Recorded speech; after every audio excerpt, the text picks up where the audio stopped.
and what happens to those who don't. There's just no market for these dogs. Let's not forget that these dogs are the waste product of the greyhound industry. And it all relies on the widespread killing of dogs, which the industry tried to keep secret. It is our problem. We've created it.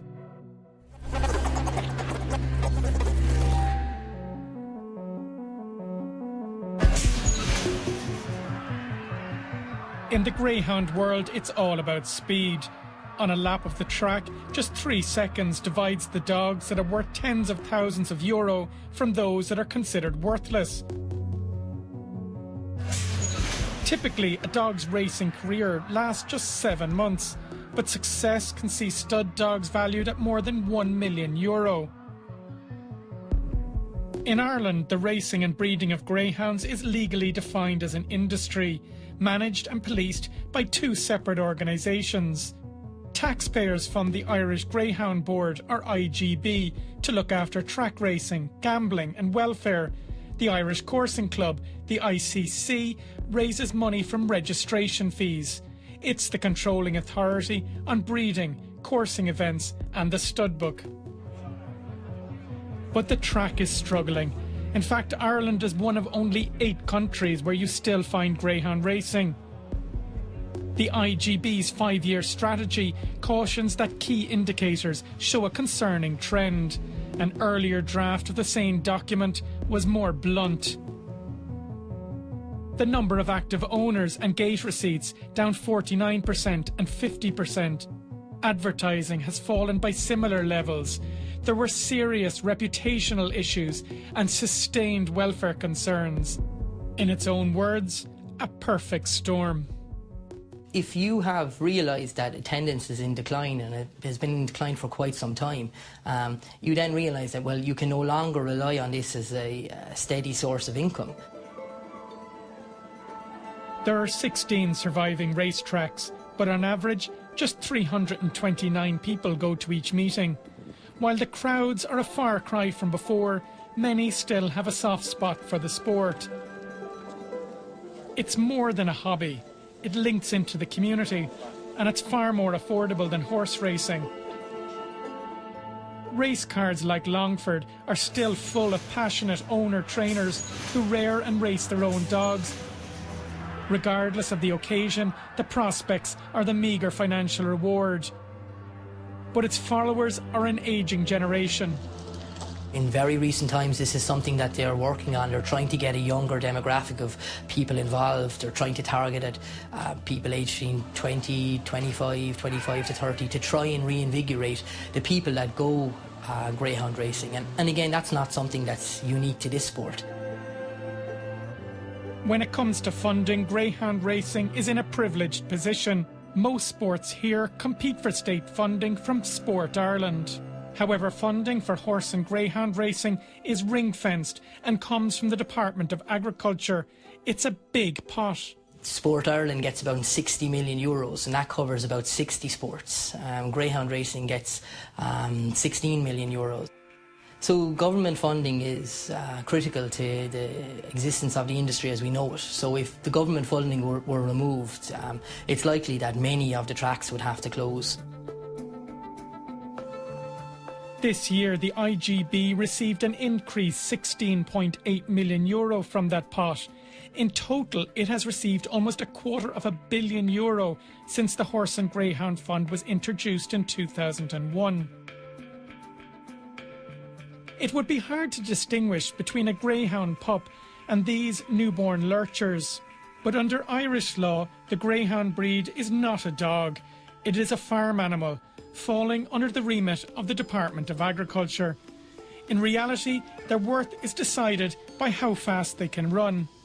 Animal welfare groups have persistently raised concerns about the number of greyhounds bred for racing. Campaigners estimate that it could be as high as 16,000 per year, but the IGB has not confirmed breeding numbers. Is it the correct figure? Over 16,000 greyhound pups bred in Ireland every year? I think that there's a dispute in relation to, I suppose, the figure in relation to unaccounted for dogs. The Irish Greyhound Board becomes aware of a dog when it enters into the racing system. I think until such time... So you don't know how many dogs are bred for racing? The ones that don't make the grade, you wouldn't know about. Exactly. But there should be no mystery about it.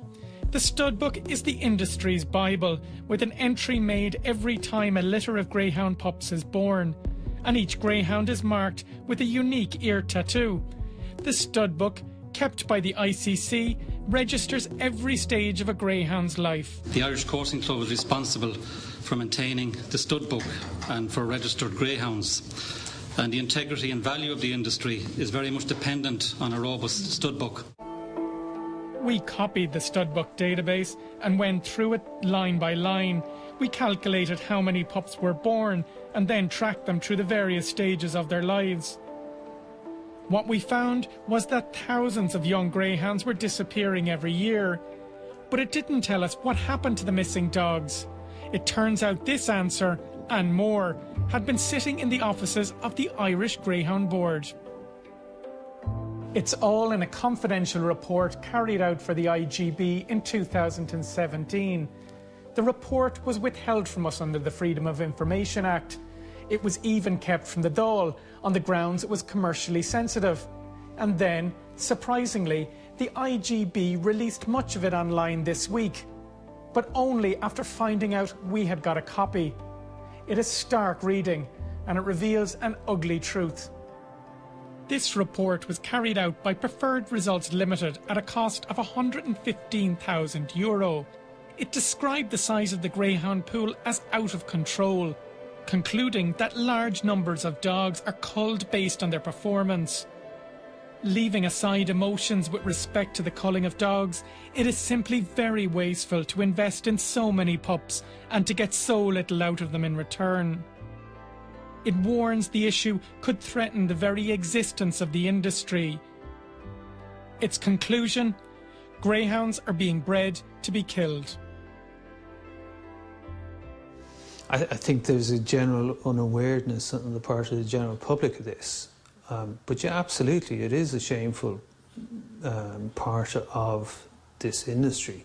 One of the main problems with the greyhound industry is the overproduction of dogs, and we're opposed to any activity that uses animals that breeds large numbers, specifically to select either the fastest, the best looking or the strongest animal, whether that's for racing or showing or whatever, because the welfare concerns come from what happens to those animals that don't make the grade. Crunching the numbers on the so-called waste, the consultants revealed staggering statistics. It found about 16,000 greyhounds are born each year, but the report stated that 5,987 are culled because they are too slow or for an unacceptable decline in performance. In other words, 5,987 greyhounds are killed every year simply because they aren't fast enough. These findings were presented to IGB boss Mr. Dollard. 11 days later, he appeared on national television and was asked what happened to the lower grade dogs. But you do accept, I would imagine, that animal activists are very concerned about the dogs that don't make the grade and about the dogs who have ended their racing career and what happens to those dogs. Yeah, I accept there's an issue in relation to unaccounted for dogs, but I think the figures which are being thrown out are probably well in excess of what the actual figure is because of the number of exports to the UK and elsewhere. In a statement to RTÉ Investigates, Mr. Dollard said he and the board received a PowerPoint presentation on the study before his television appearance, but did not have the final report, and its findings were disputed. The Preferred Results report said the situation was pretty bleak, but proposed comprehensive reforms. Board minutes recorded the IGB describing these as thought-provoking but impractical. The Department of Agriculture recently got a copy, but last week its Secretary-General Brendan Gleeson resisted requests by the Public Accounts Committee to make it public. There are issues of significant concern in this report about, and there are issues around the entire business model for the sector and the organisation. Yes. He was also asked why the department was not told about it sooner. And would it be the case that the board didn't like the look of this? Here, listen, this makes us look bad, bury that. Well, they didn't agree with the recommendations in the report, as I understand it. But nevertheless, there are matters of significant concern in the report, and they may have concluded that there are other ways to deal with this. But on Monday, the IGB released parts of the report, saying it was because of our investigation. The IGB stated it gave a copy to the department when requested and has taken proactive measures to address areas of concern. There's also concerns over the number of litters being produced and the number of animals that are subsequently registered, and we believe there's a large gap in which thousands of puppies that are born that are never registered simply disappear. We spent months investigating the large-scale culling of dogs. The picture was not pretty, and we'll return to it later. We also found other significant problems in the industry. Anybody involved in the industry knows that there is a drugs problem in the industry. We see the long-term negative effect of a lot of these drugs on these dogs. I mean, we see dogs who come in and they've had so much EPO pumped into them that their blood is like treacle. All of that I won without the use of drugs. Never had a drug positive in either England and Ireland. And yet I could win. Many years in the game, Tony Walsh chairs the Greyhound Owners and Breeders Federation, but doping has left him disillusioned. Then it came to the stage where I saw I couldn't win. I just gradually phased out of it. I'd say at the peak I had 50 or 60, at least that many. Maybe could have even gone to 70 at one stage, until this is the first year that I haven't a greyhound in the kennel. Mr. Walsh's outlook is reinforced by cases appearing in district courts around the country. Clonakilty on April 1st, local man Tom Tanner, who was a trainer, pleaded guilty to 3 charges of possession of illegal animal remedies and 1 charge of obstructing an officer. He was fined €4,000 and he said he has appealed the severity of the fine. RTÉ Investigates is aware of 2 other cases involving prominent trainers that are currently before the courts on similar charges, but they cannot be named until their cases are resolved. There's no improvement. There is absolutely no improvement.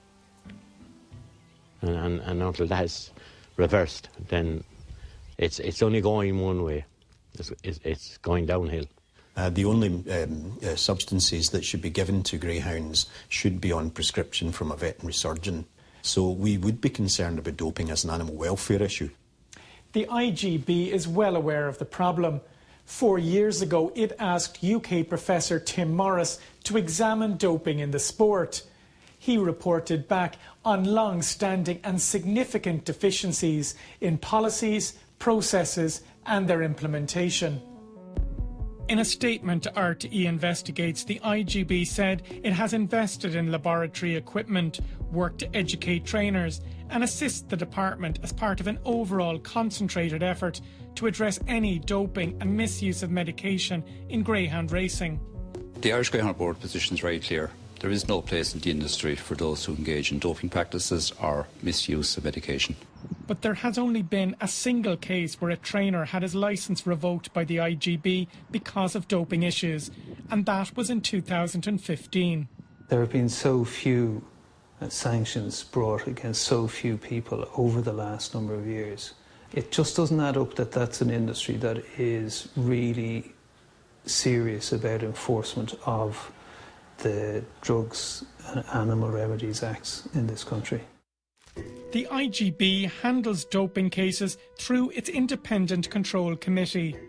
Another trainer at the top of his game for 18 years is Owen McKenna. He was fined when a masking agent was found in a dog in his care. Graham Holland has watched dogs he trained win more than €1.8 million in prize money at Irish tracks, twice as much as any other trainer. Both lost separate High Court challenges to the IGB disciplinary process last year, arising from positive drugs tests. In Mr. Holland's case, the challenge arose from a very high-profile scandal. It's emerged that Clonbrien hero who won the Irish Laurels last July tested positive for a metabolite of cocaine on 3 occasions during the competition. Because of the positive test, prize money of €30,000 was withheld. But how widespread is the doping problem? To get a sense of scale, we used Freedom of Information laws to get an inventory of all items seized by the department's Special Investigations Unit over a 3-year period. The unit investigates the use of medicines on the black market for horses, farm animals and greyhounds. Then, through court records and industry sources, we were able to establish that 80% of the items came from premises linked to greyhound trainers.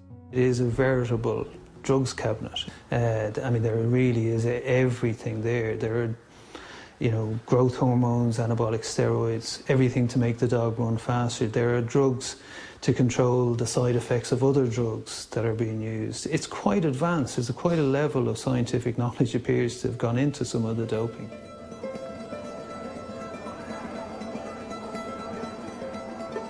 Away from the track, the other side of the industry is coursing, where dogs chase live hares in fields.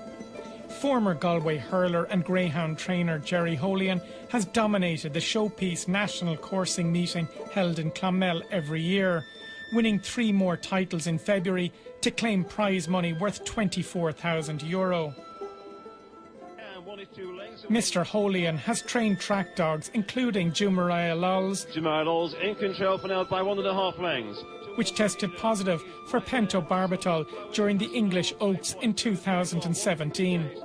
Jumaria Lulls beating Ardell Mora and Gilo Sapphire.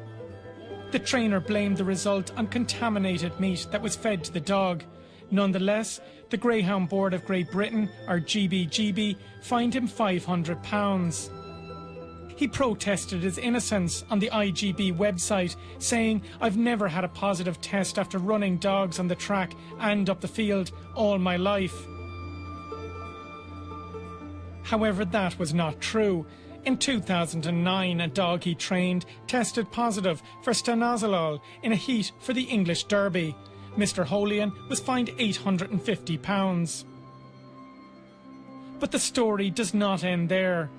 RTÉ Investigates has established that department officials raided Mr. Holian's Athenry kennels on 3 occasions last year. The results were staggering. More than half of all illegal products seized by the department over a 3-year period came from those Athenry raids. Included in the haul were stanozolol, adrenaline, growth hormones and pentobarbital, the same drug he blamed on knackery meat in his last UK positive test. We put all these matters to Mr. Holian. He did not respond. Coming up, unlicensed coursing in Cork. And we pick up on the trail of those missing greyhounds.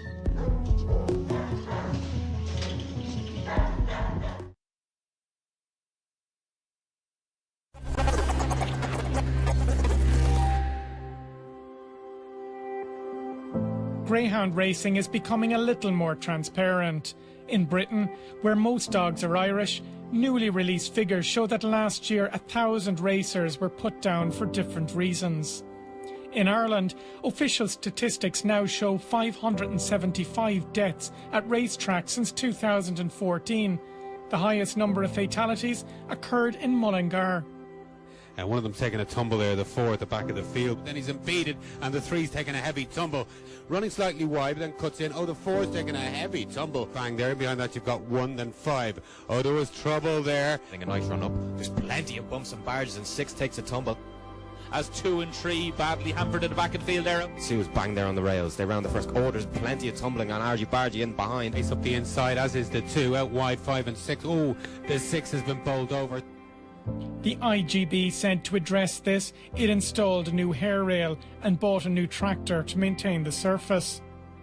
Away from the cameras, other welfare incidents reveal cases of extreme malice. IGB welfare logs describe a number of these as ears tampered with, or, to be more specific, cases of ears being scorched, melted with acid, or in these cases, butchered. Why would somebody do this to a young greyhound? As a racing greyhound, he would have had tattoo in the ear which would identify him, a birth tattoo, date of birth and his owner. So they cut the ears off so that the owner can't be traced. This is a young greyhound that didn't make it in the racing world. That's basically what it is. He just has been a failed racer. Other unsavoury incidents have generated further unwelcome attention. Investigations have been launched here and in France following the discovery of 11 dead greyhounds in a vehicle on board an Irish ferries vessel on Monday afternoon. Behind these padlock gates lay the dumped carcasses of 6 greyhounds. There was some of different stages of decomposition. There was 2 that were shot recently. You could see the pools of blood on the floor. There have been numerous other cases, many of which went unreported, like dead greyhounds found in the countryside of County Down, Wexford, Cork and in a bog in Offaly. Another found floating down the River Barrow. But one man's cull made the headlines in the UK. This man was today prosecuted for burying dogs he killed behind his house in County Durham. This case came to light when David Smith was secretly photographed taking dogs into a shed on his land in Durham, northeast England. When he re-emerged shortly afterwards, both dogs had been shot in the head. The man was estimated to have killed 10,000 greyhounds in this way. Following an expose by the Sunday Times, the dogs in the wheelbarrow were identified as 3-year-olds Clash Nitro and Rent-a-Flyer, bred and raced in Ireland prior to being sold off. This case had numerous knock-on effects. It was the catalyst for one of the most active anti-greyhound racing movements in the UK, Cage Nationwide. And when I heard that he'd just got a meagre fine of around £2,000 for wrongful disposal, you know, it really touched home with me and made me realise that there was more to the greyhound racing industry and to what these dogs suffer. It also helped change the UK industry's attitude to killing healthy dogs. To see dogs in wheelbarrows that have been bolt gunned being put into mass graves is horrendous. So we had the UK government looked at that. They brought in the legislation around the regulations with greyhounds, and I'm more than confident to say that that would never happen in the UK now. England is the main market for Irish breeders. About 7,000 greyhounds are exported across the Irish Sea every year, sometimes for big money. But the majority sell for a few €1,000 or less. And for some campaigners, that's at the root of the problem. If it wasn't for the Irish industry providing so many dogs and overproducing so many dogs, the situation wouldn't be as diabolical here. Greyhound auctions are a regular feature of the industry. At 6 and 10 out 6, Eddie at 6. At 6 I did a 6 on land. Last night at 6 I'm not selling at 6. In fact, the racing pool in Ireland is a quarter the size of Britain's, yet we breed 16 times more greyhounds than it does. According to the IGB's Preferred Results report, the greyhound market is oversupplied by 1,000%, and most dogs are sold at a fraction of what it costs to raise them. The report warns the industry needs to act to prevent against the below-cost dumping of dogs in the UK, which is ultimately underpinned by Irish taxpayers' money. The export market is served by long-haul transporters authorised by the Department of Agriculture.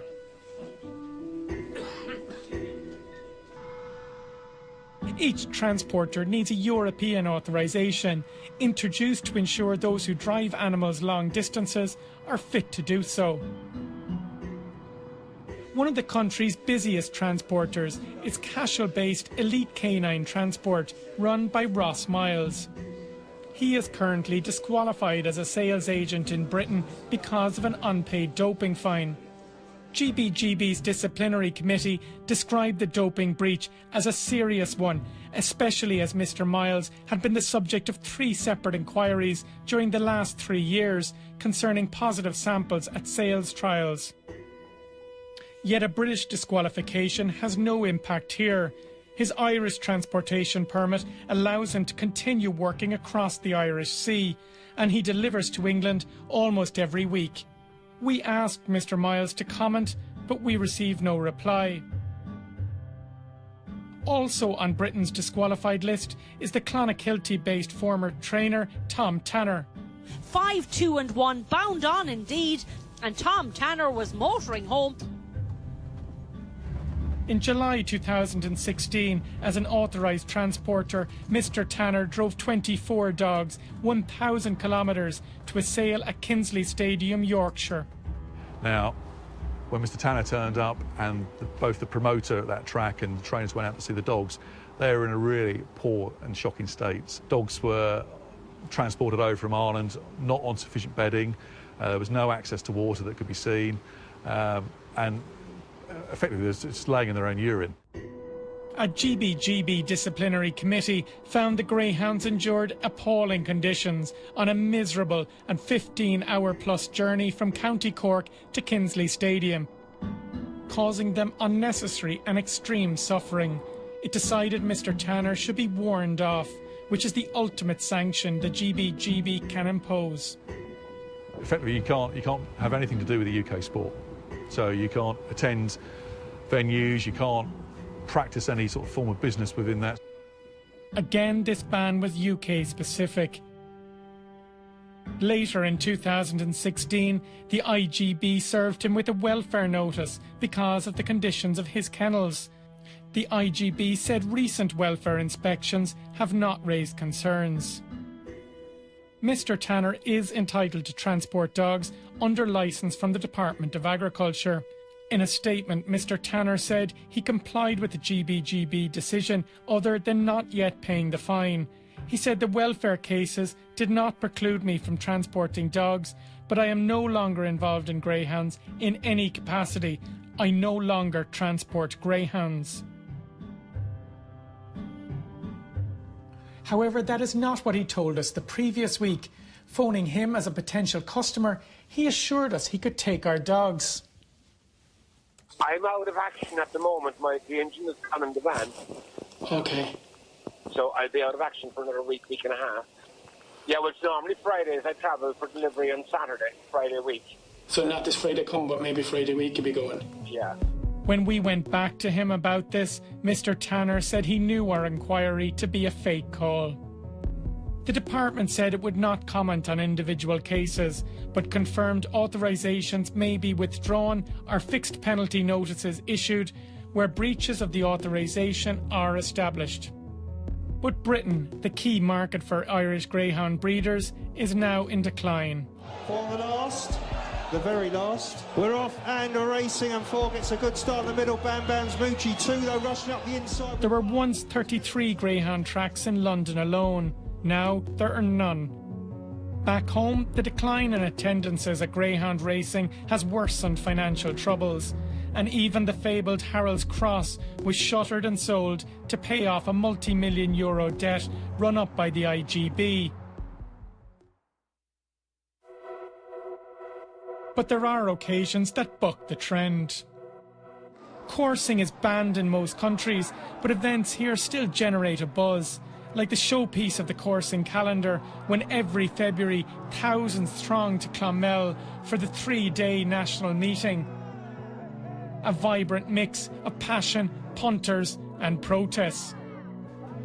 Despite a loyal following, coursing has been more controversial because of concerns for the hare. I'm very proud of the times when Ireland is unique, but I'm not proud of the fact that we are unique in this. We're only one of 3 areas who continue to have live hare coursing. It's banned everywhere else. Hares are a protected species, and coursing is highly regulated. This House voted overwhelmingly in 2013 with certain restrictions and conditions to facilitate the legal holding of coursing meetings. It comes with quite stringent conditions, and that's right and proper, and it's right and proper that they are policed and that breaches of those conditions are punished as provided for in the law. The Irish Coursing Club says all the regulations are being observed.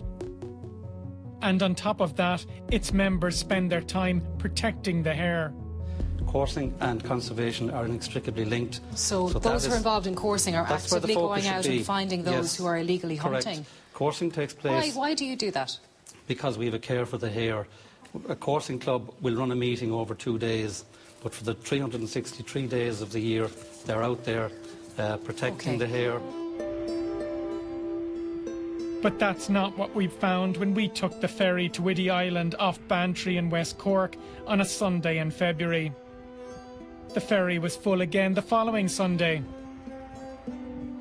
And the Sunday after that.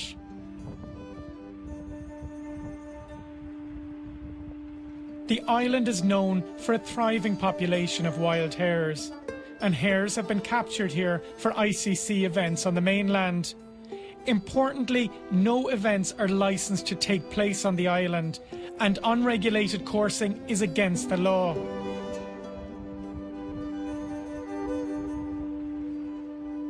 Once on the island, the coursing party breaks up into smaller groups. They use terriers and shouts to scatter the hares.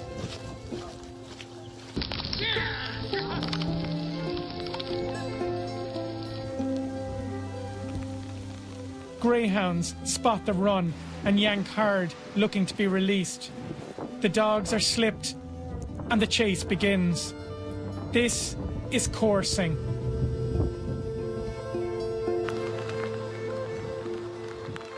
The dogs are muzzled, but this event is not licensed and it's not regulated. It is what the ICC said should not happen.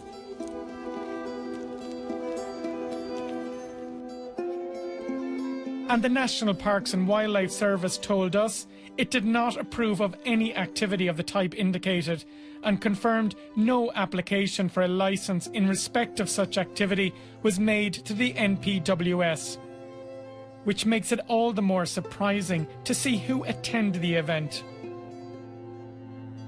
James Kelleher, successful trainer and secretary of Macroom Coursing Club. Skibbereen's Dennis O'Driscoll, a former winning trainer of the Irish Cup. Barry Lynch, who has achieved a similar feat. Bantry's Martin Spillane, a highly successful coursing trainer. Bantry publican JJ Crowley and Ballyvourney transport operator Christy Lucy are successful businessmen and greyhound owners. And this is retired Detective Sergeant Tom Murphy from Bishopstown, Cork. He was an executive director of the Irish Coursing Club from 2015 to 2018. And here he is, rounding up his dogs at an illegal coursing event on Whiddy Island. Mr. Murphy told us he believed he had done nothing wrong. The other individuals identified did not respond. The ICC told us it was unaware of unauthorised coursing meetings as we described, but that its members in West Cork are one of the few cohorts that actually report and prevent the illegal hunting of the Irish hare. In part 3, we find answers to what happens to some of our missing greyhounds.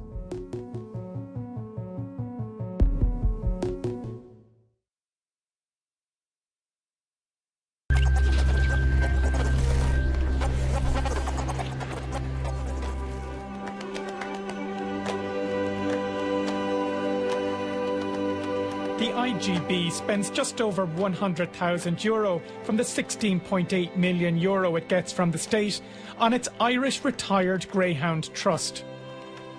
Each year this helps find homes for about 500 retired greyhounds directly and supports the same again indirectly. But the bulk of the work falls to private rescues. Many dogs arrive in good condition, clearly well cared for. They're just no longer of use. Volume is the biggest problem. Here in South Tipperary, where two shelters sit just 3 miles apart, both are straining. Last week I had 29 here. I've got another 10 or 15 are waiting to come in. I've been phoned by Kerry Pound asking me can I take in some from them. I've been phoned by owners and breeders. No doubt I'll be getting calls from the vets when they're brought in to be put to sleep as well. In response to this programme, the IGB told us it had been working to increase opportunities for slower dogs, with more lower grade races and incentives to have dogs competing for longer. It also pointed to a 12-month trial of morning time meetings to generate content for international gambling platforms, betting on a different event every 3 minutes. Waterford Track is part of the trial, with races like this, just after 8 a.m, in front of 9 people, 2 of them bookies. Early meetings in Ireland are not designed for the Irish market or the Irish bookmaker market, and the internet has allowed that these races now are effectively global spectacles, and it doesn't matter then if you're in Hong Kong or Sydney or Las Vegas. This is something that can be marketed to the world. It will certainly not save the industry. It is the reason why the industry has failed in Britain. Over the period of time, they were allowed to start betting in betting shops, so eventually there was no one going there. And the same will happen here in Ireland. In off-peak racing, each greyhound that turns up gets €20. The IGB told the Minister for Agriculture this would support the grassroots. According to Limerick Animal Welfare, yet another rescue struggling to cope with demand, morning racing virtually guarantees overbreeding will continue. We asked for better conditions of the track, better care of the dogs.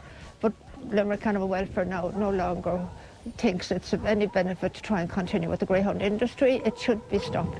Greyhound racing should stop. Several times a year, Limerick Animal Welfare and Galway SPCA join forces with an Italian rescue charity, Pet Livieri, to fill up a long-haul transporter. I suppose they're very disposable, aren't they? Most of them don't often make it to the track, and if they do, they're not good enough to stay on the track. And they're not kept then. We're asked to take them, we get them at young ages. It's a constant supply, and they deserve more. They deserve much more respect, and they deserve to be kept in better condition. They deserve to be looked after. With help from Greyhound Awareness Cork, this van departs for a 2-day drive to Milan, saving 20 greyhounds from grim prospects here. There to meet them in Italy will be Stefania Traini, who knows more than most about the Irish industry.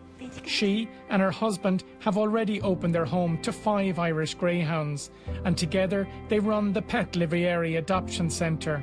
Sono tutti i nostri cani, la maggior parte sono Greyhound e la maggior parte vengono dall'Irlanda.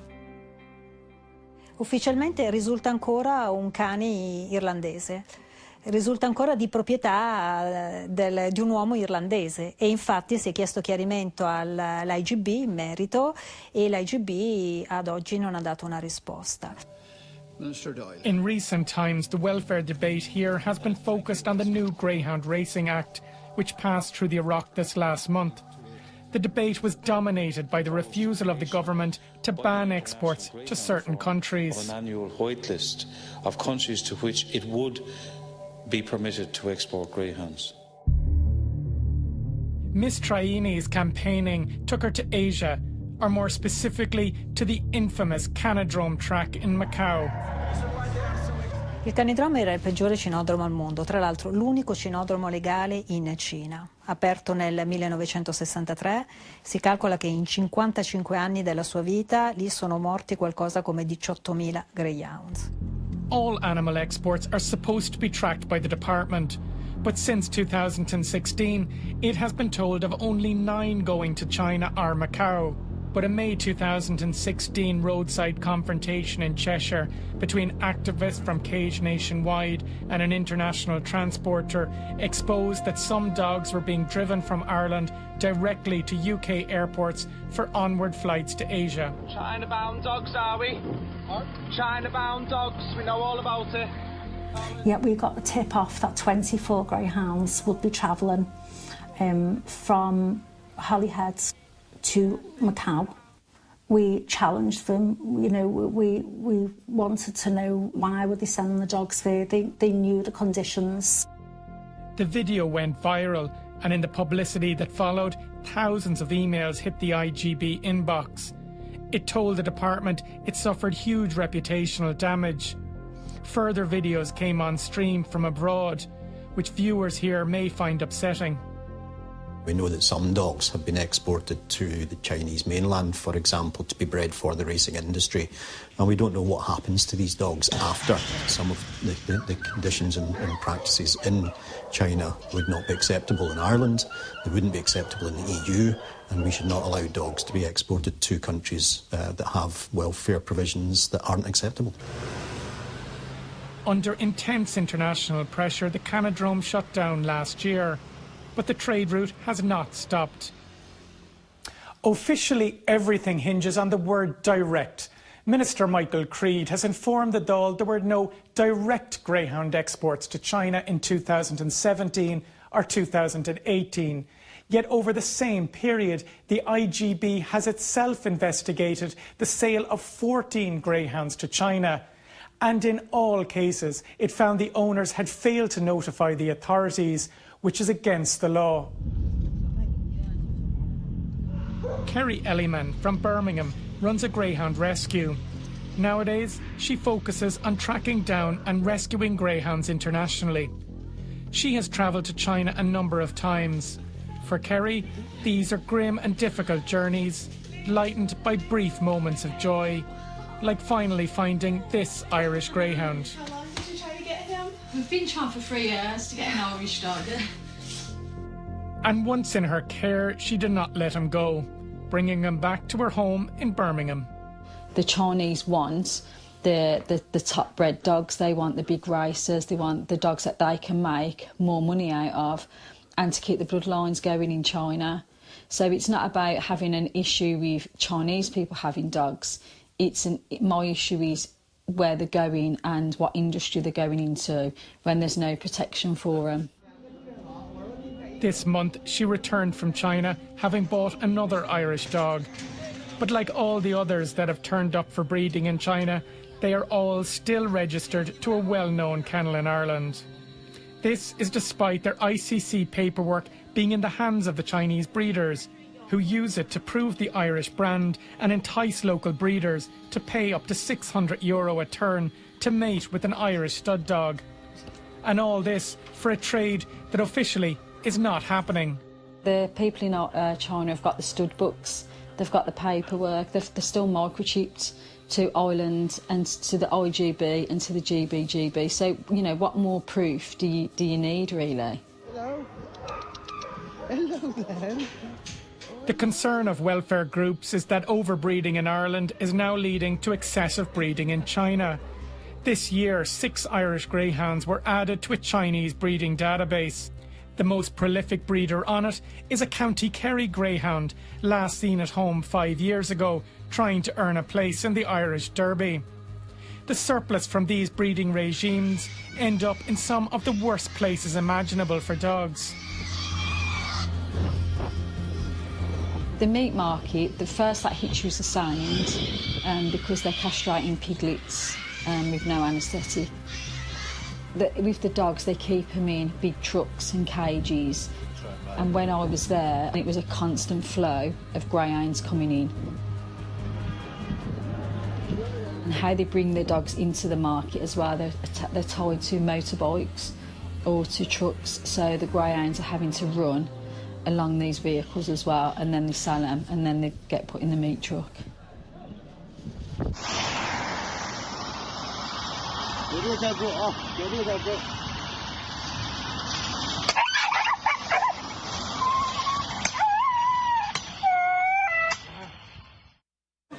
In practices that appear needlessly cruel, even barbaric, greyhounds and other dogs used for cooking are sometimes boiled alive.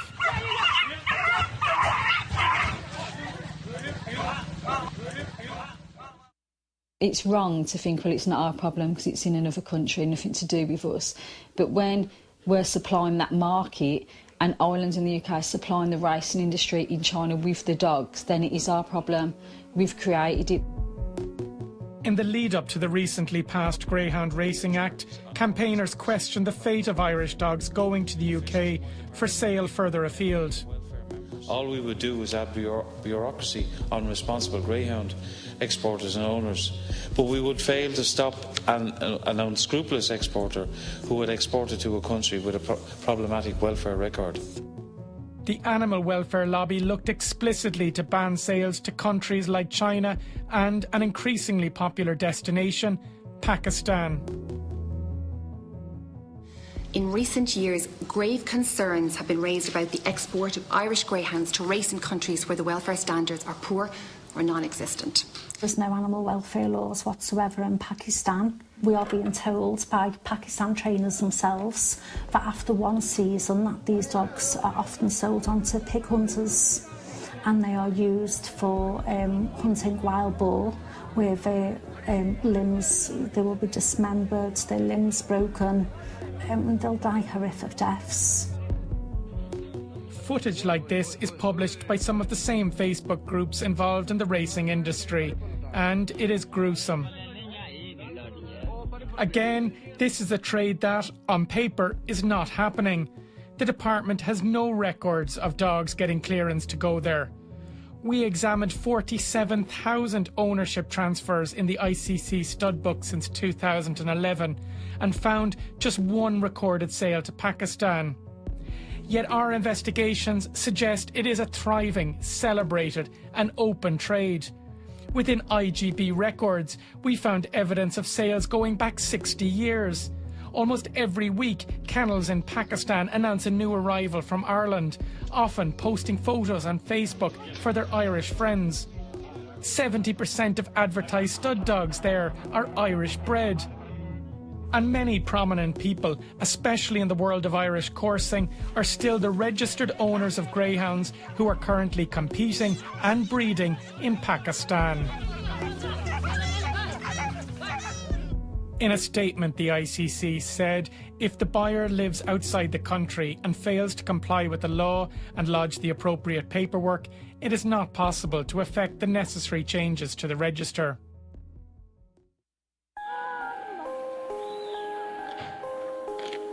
In what seems a world away, families gather in Milan, waiting for rescued Irish greyhounds they are about to foster.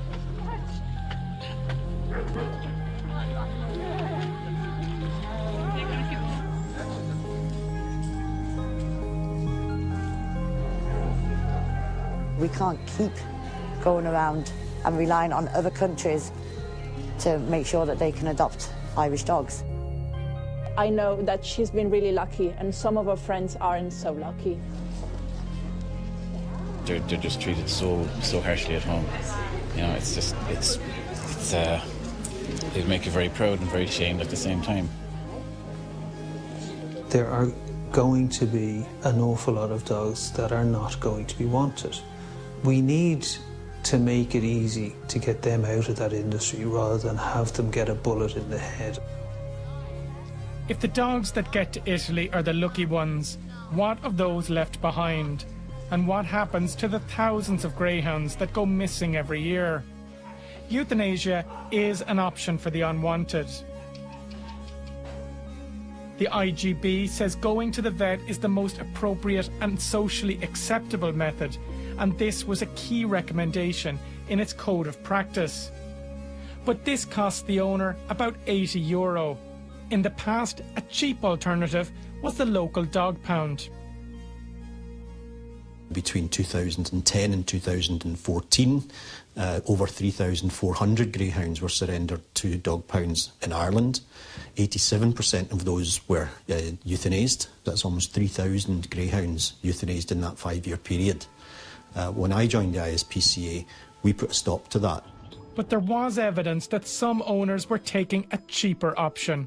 10 years ago, an article in the Irish Sun caused outrage when it reported that this knackery in Camolan, County Wexford, charged €10 to destroy greyhounds with a bolt gun. Hello, Ireland. A decade on, we rang the same knackery, asking could we get rid of a greyhound after a sale fell through. Oh yeah, that should be all right there, yeah. The only concern was the expected arrival of a Department of Agriculture inspector. No, it's just that we heard there this morning that there's somebody coming out from the department to us.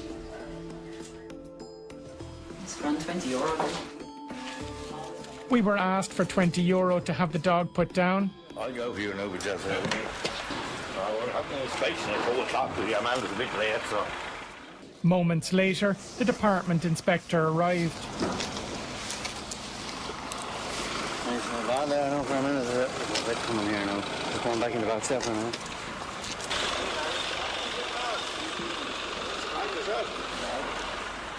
The knackery staff weren't fazed by the officials' arrival, but they advised us to put the dog out of view. Oh, sure.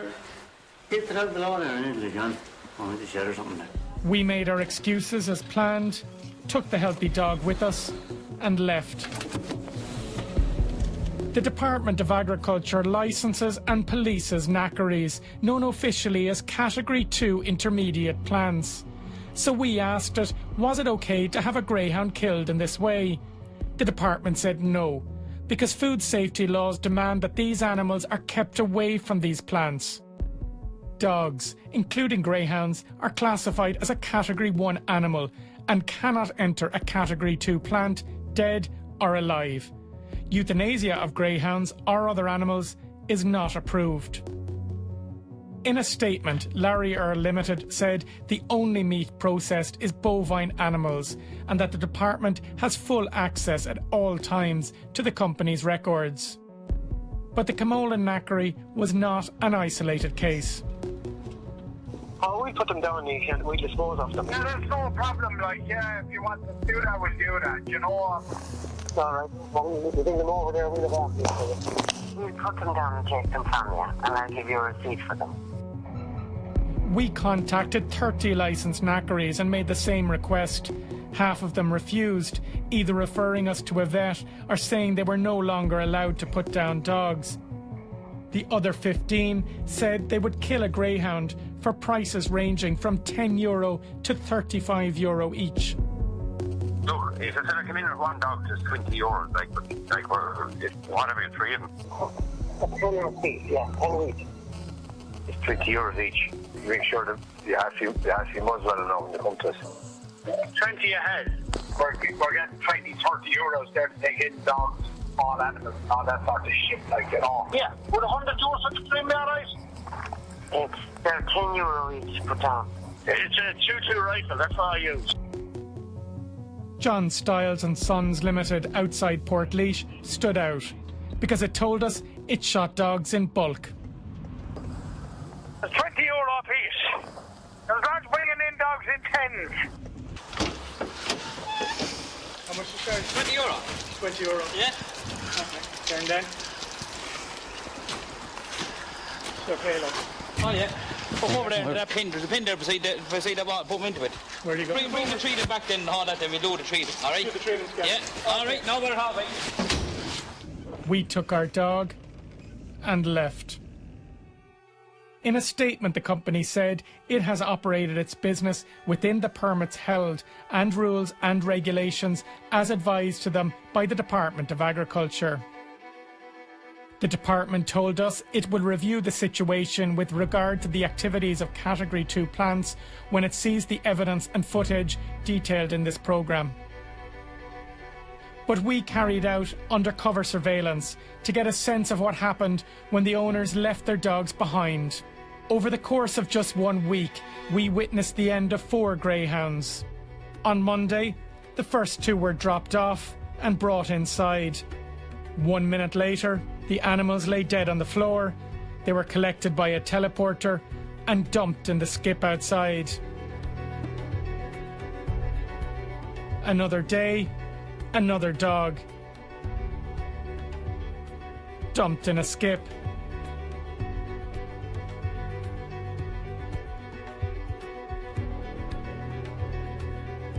On Wednesday, another dog, the same fate, delivered, destroyed, and dumped. This dog was not even fortunate enough to avoid suffering. Uneasy on arrival at the knackery, the dog pulled nervously. The man who brought the dog sat in his car while the animal was taken away. A single shot to the back of the head. The man in the car waited, for the return of the collar.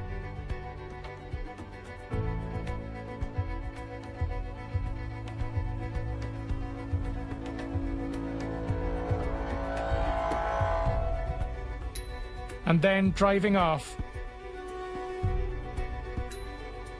leaving the dog writhing on the floor for the last minutes of its life, before it was dumped, like so many of our greyhounds, into a skip for collection and disposal.